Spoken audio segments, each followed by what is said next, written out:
So then, it's not been a boring day for Newcastle United, it's fair to say. Massive breaking news, and obviously I've made videos and stuff, but this is going to be a nice talk.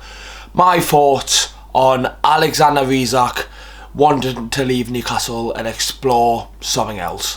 I'm going to go through everything. I'm going to go through the transfer saga itself, what my thoughts on Isak and everything in the whole situation. I'm going to go through it in this video. Before I start, make sure to leave a like, subscribe to the channel if you haven't already. It wouldn't be love if you could do so. But anyways, boys, let's get to it now and let's talk about this full Alexander Isak situation. So on Thursday afternoon, we got the news that every Newcastle fan didn't want to see. Alexander Isak wants to leave Newcastle United, and I can understand probably his frustration. There's so much to go through in this video. I need to try and make sure I go over everything. So let's go. Why do I think Alexander Isak wants to leave Newcastle United? And there's a couple of options. It's either because he wants more money, which it's a money's game, football now. He can't see the project working at Newcastle United, which I can see why. Actually, he might just want to change and he might just want a new club. But I think it's got a little bit of everything. I think mainly the first one. Alexander Isak is no doubt one of the best players in the Premier League and one of the best strikers in the world, and not one person on this planet can say otherwise. So if you're Alexander Isak and you're the best player in the world, one of the best strikers in the world, you should be on best striker in the world money. And I completely agree with that.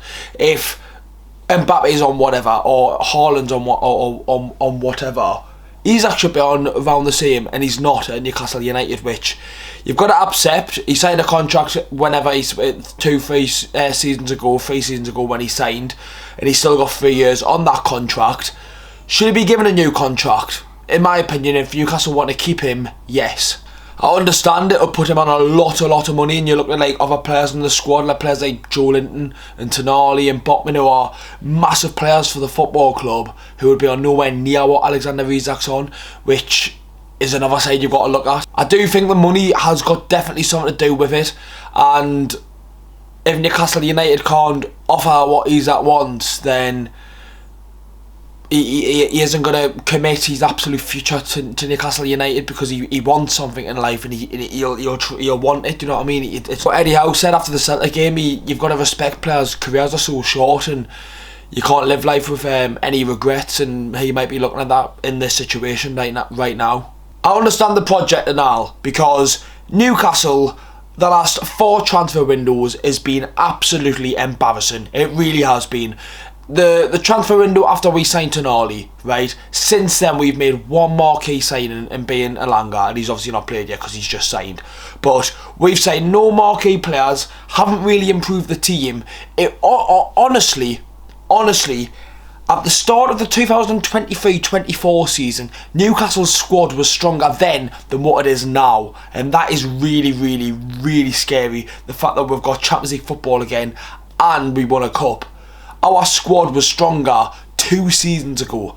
That is scary, and I'm not just saying that. You look at players we had: Elliot Anderson, Almiron, you had a fit Wilson, you had Longstaff. You've lost all them. You've lost all them, and you could lose Alexander Isak now. And the only addition to that whole team from that game versus Aston Villa when we won 5-1 is Anthony Elanga. He's the only income that's actually improved Newcastle United, and that is very scary.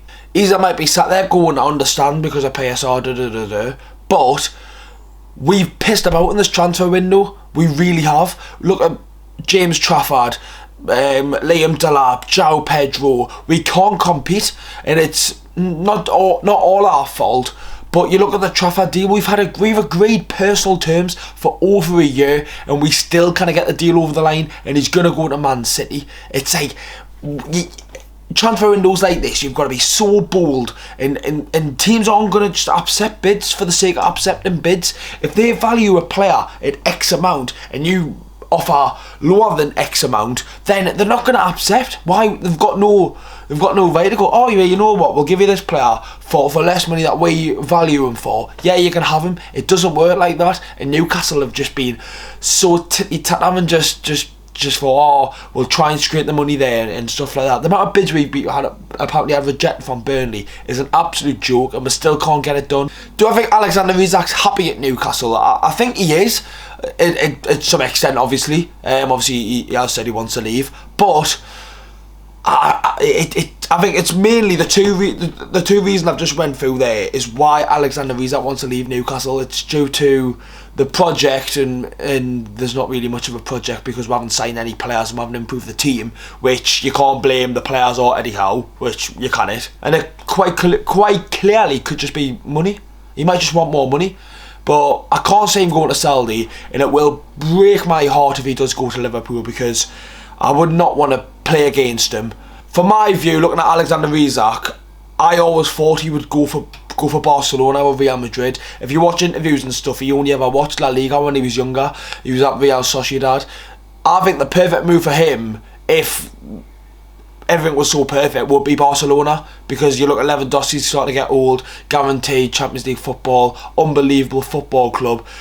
It would suit him so perfectly if he could say that. Obviously I know they can't register players and XYZ, you know what I mean, but if he does go to Liverpool, it will be heartbreaking. But let's actually go over like the transfer saga of the Alexander Isak deal. So from what Fabrizio Romano's actually tweeted, it does look like it's only going to be Liverpool, the team that go for him. One thing that I kind of get my head round, because of all this PSR and financial fair play stuff, how are Liverpool allowed to spend, if they do sign Isak for the 150 million, how are they allowed to spend 430 million in a transfer window, signing Kerkez, Frimpong, Ekitike and Vert, and there might be another one in there, the goalkeeper. How are they allowed to spend that much money? And I understand they've not spent absolutely ridiculous money over the years, Liverpool, but how can Newcastle have to always fight to even try and make a transfer, and we've made one transfer in 4 windows, but Liverpool can spend 400 odd million? Something doesn't add up. And you look, obviously, Chelsea, like they spend ridiculous money. I understand they sell some players, but the amount of money that they can just spend is ridiculous, and this PSR stuff really needs sorted out, because it's not fair on teams like Newcastle. Like I say, if he is going to leave Newcastle, I'm like 90% sure he will be going to Liverpool, which it's a bit of a shit one, because we won that cup against Liverpool, scored the second goal for Newcastle, and like in the space of 4 months he's going to be off, which is quite crazy when you think of it. One thing that I didn't like as well is the fact that when the club announced the squad for the pre-season going to Singapore, the fact that the club said that he's nursing an injury, he might be, and that's, for what we know, like, we've got to believe that. But I can't get my head around, why couldn't the club just go off for personal reasons? If he actually is nursing an injury, then fair enough. But the club clearly should know about this situation, about Isak obviously wanting to leave, and it does add a massive spanner in the works. Like, Newcastle have now got to replace Isak. We can't go into next season with just William Asula as our striker. Like, no offence to Asula, he's younger than me. He's had a couple of Premier League games, scored 1 goal, two or three last season. We can't do that. We've seen last season when Gordon played striker and we played other players out of position. It just doesn't work. When Newcastle United have Alexander Isak in that team, we are a much better team than without Alexander Isak, and that's just straight facts. Like, you can take a couple of players out some teams and teams still play well. If Newcastle don't have Alexander Isak starting, Newcastle do not perform, and it's simple. Obviously, news will develop over the days. I'm recording this on Thursday. I'm going to get this video out. It's been a long day, a long stressful day, speaking about this whole situation, and honestly scrolling through Twitter and Instagram and stuff. His face is all over. Do I think Alexander Isak will leave Newcastle United this summer? Honestly, there's something in me that says that he will not leave, and I've got that little bit of a feeling, not that he wants to stay or anything like that. I just don't think any club can pay that 150 million. I really can't see it. And if Newcastle accept anything lower just because he wants to leave, that is petty as fuck. That'd be an absolute joke. He's got a contract at this football club. Newcastle could do what they want with him. Because he wants to leave, he could sit there and the club could go, you're not leaving, you're going to play for this football club until your contract runs out, and unless otherwise. So he's got to accept that, and all. He's got to be respectful to the club that he's at before he thinks about fucking off elsewhere. But like I say, I've just got that little bit of a feeling that no club will come in for him, because I don't think anyone can pay that money. And if he does stay, will he be the player that he was last season and the season before and the season before that? Who knows? But that is my thoughts on Alexander Isak. Obviously, as news goes on, I'll try and get as much videos up on the channel. Obviously, thank you for all the support at the minute. It's been absolutely brilliant.